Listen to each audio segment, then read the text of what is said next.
प्रदेशमा कतिवटा जिल्लाहरू भन्ने जानकारी दिनेछौँ। कोशी प्रदेश 14, मधेस प्रदेश 8, बागमती प्रदेश 13, गण्डकी प्रदेश 11, लुम्बिनी प्रदेश 12, कर्णाली प्रदेश 10, सुदूरपश्चिम 9।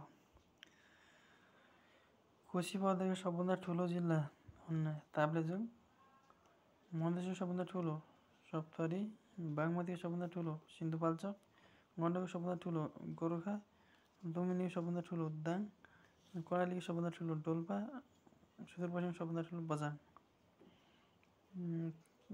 कोशीको सबभन्दा सानो तेर्थुन, मधेसको सबभन्दा सानो महोत्तरी, बागमतीको सबभन्दा सानो भक्तपुर, नेपालको सबभन्दा सानो भन्यो भने भक्तपुर भेग।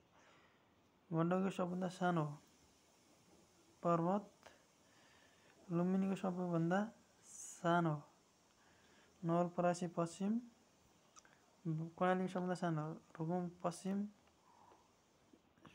सुदूरपश्चिम सबभन्दा सानो बैतडी। कोशी प्रदेशमा प्रतिनिधि सभा 28, मधेस प्रदेशमा 32, बागमतीमा 33, गण्डकीमा 18, लुम्बिनीमा 26, कर्णालीमा 12, सुदूरपश्चिममा 16।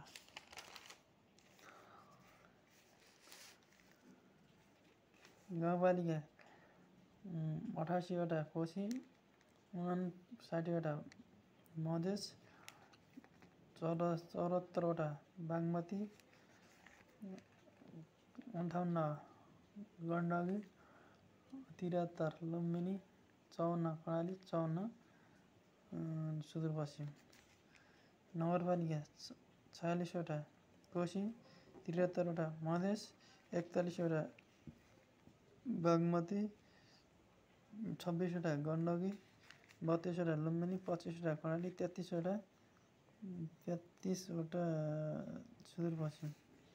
उपमहानगरपालिका 2 वटा कोशी, 3 वटा मधेस, 1 वटा बागमती, गण्डकीमा छैन, लुम्बिनीमा 4 वटा, कर्णालीमा छैन, सुदूरपश्चिममा एउटा रहेछ। महानगरपालिका कोशी एउटा, मधेस एउटा, बागमती 3 वटा, बागमती 3, गण्डकी एउटा, कर्णाली, लुम्बिनी र सुदूरपश्चिम छैन महानगरपालिका। जम्मा स्थानीय तह कोशीमा जम्मा स्थानीय 137, मधेसमा 136, बागमती 119, गण्डकी 85, लुम्बिनी 109, कर्णाली 79, सुदूरपश्चिम 88।